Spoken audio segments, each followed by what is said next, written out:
business? Government business, introduction, Heritage Amendment Bill. The Minister. Mr Deputy Speaker, I move that a bill be now introduced for an act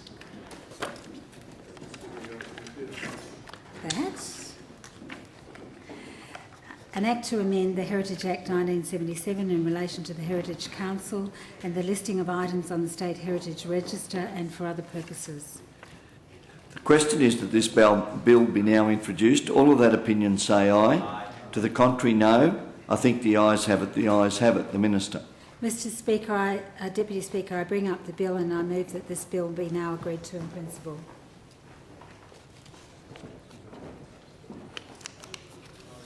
Mr Deputy Speaker, I move that this bill be now agreed to in principle. I am pleased to introduce the Heritage Amendment Bill 2011, and I am pleased to do so as a Minister for Heritage, indeed the first Minister for Heritage in over 20 years. Under Labor, the Minister for Planning was also the Minister responsible for the protection of heritage. This arrangement created a conflict of interest for the Planning Minister, a situation that was compounded by the previous government's relocation of the Heritage Office into the Department of Planning. I am committed to being the strong independent voice that heritage deserves in our Cabinet. Mr Deputy Speaker, the O'Farrell government is again delivering on the commitments we made to the people of New South Wales. We know excessive red tape in decision-making impedes heritage conservation and frustrates the economic development of New South Wales. The O'Farrell government is working to make New South Wales number one again, and it means refocusing the efforts of the New South Wales government on supporting the conservation of significant heritage assets and ensuring heritage conservation and economic development are not mutually exclusive goals. The government's election policy is focused on removing delays and increasing transparency associated with the Heritage Act. It is critical for the economy of New South Wales and for the preservation of the state's many heritage assets that decisions on proposed heritage conservation be made expeditiously and transparently. The bill before the House outlines the legislative changes required to implement the government's election commitments. The government will reduce the number of appointees to the Heritage Council to no more than 9 members to improve its efficiency and workability. Importantly, the government will retain the 6 skill-based members of the Heritage Council.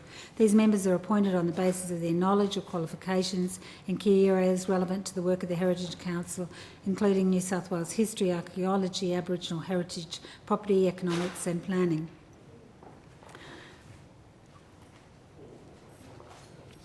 Mr Deputy Speaker, the O'Farrell government is committed to diversity in the membership of the Heritage Council and to ensure the Council makes balanced decisions that have the confidence of the community.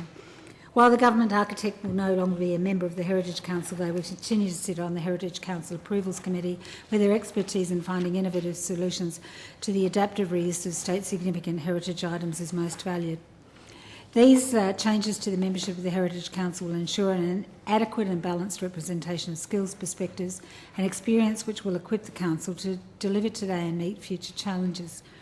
The reviewed membership of the Heritage Council will ensure more efficient and workable meetings in keeping with the community expectations of a modern government board. Labor's planning ministers made it a practice to refer Heritage Council recommendations to ministerial review panels appointed personally by the minister. This added an extra level of red tape that unreasonably and unnecessarily delayed the listing process. The bill abolishes ministerial review panels and retains the Heritage Council as the prime body for recommending state heritage register listings.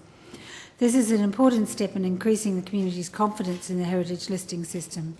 The commitment to abolish ministerial review panels will remove a significant source of delay in the listing process. The accountability of the Heritage Council is important, and the Heritage Act will retain the ability for me to refer a recommendation of the Heritage Council to the Planning Assessment Commission for an independent review. This bill further addresses the slowness and lack of transparency in the heritage listing process by introducing additional statutory timelines. Currently, there is no deadline for the Heritage Council's listing recommendation to reach the Minister. The Heritage Act states that this should occur as soon as possible. This is not good enough. The bill therefore requires that notification to me as the Minister takes place within 14 days of the Heritage Council's decision to recommend listing. These reforms will be complemented by administrative improvements I have directed the Office of Environment and Heritage to implement. These reforms Regular public performance reports will be made to ensure the Heritage Council and I as Minister adhere to timeframes for state listing nominations. Mr Deputy Speaker, in addition, a website will be established which identifies the stages of the listing process and the progress of all nominations through each stage. This is an important improvement to the transparency of the listing process and will give the community the opportunity to easily monitor the listing process. Further, new guidelines will be published to implement a more efficient approach to all aspects of the process, including a more disciplined approach to rejecting nominations that do not meet the standard requirement for prompt consideration. The government selection policy included a commitment to require me as Minister for Heritage to publish my reasons about decisions about state heritage listings. This will improve heritage conservation outcomes and provide greater certainty to all stakeholders. It will also improve the effectiveness of the Heritage Council, remove delays to heritage decisions and provide transparency about heritage decision making. Accordingly, the Heritage Act 1977 will be amended to require the Heritage Branch of the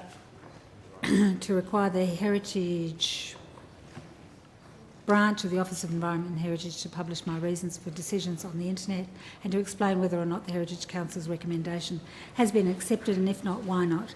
This is important to give the community greater confidence in the listing process.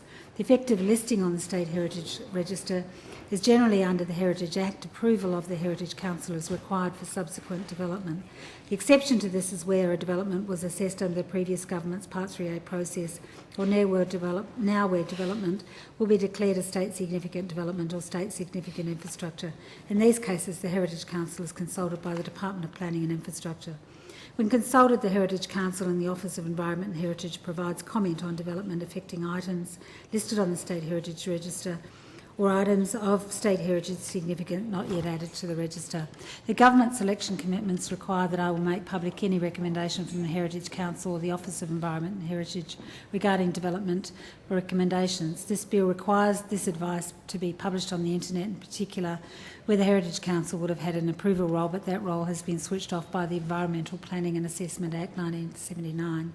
This is what the government does. It puts people first. By doing so, the community will be better able to track the assessment of development involving state heritage items and will be able to gauge the extent to which the comments of the Heritage Council have been taken into account. A minor administrative amendment to the Heritage Act is also proposed to improve the operation of the Act.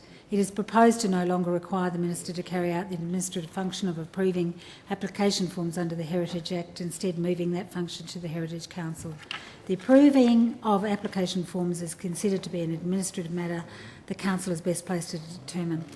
Mr Deputy Speaker, the federal government is committed to heritage conservation, working hand in hand with economic development. We want our heritage assets to be part of the solution to making New South Wales number one again, not part of the problem holding our state back. This bill improves the functioning of the Heritage Act, which will lead to improved transparency and accountability in decision making, while also cutting red tape. The federal government is once again delivering on its commitments to the people of New South Wales. I commend the bill to the House. The question is that this bill be agreed to in principle. You're not going to do Move that this debate I call the member for Liverpool. Move that this debate be now adjourned. The question is that this debate be now adjourned. All those of that opinion say aye. To the contrary, no. I think the ayes have it. The ayes have it. Minister. Mr Deputy Speaker, I ask that you fix the resumption of this debate as an order of the day for a later hour. I fix the resumption of this debate as an order of the day for a later hour of the day. The clerk will read the order of the day.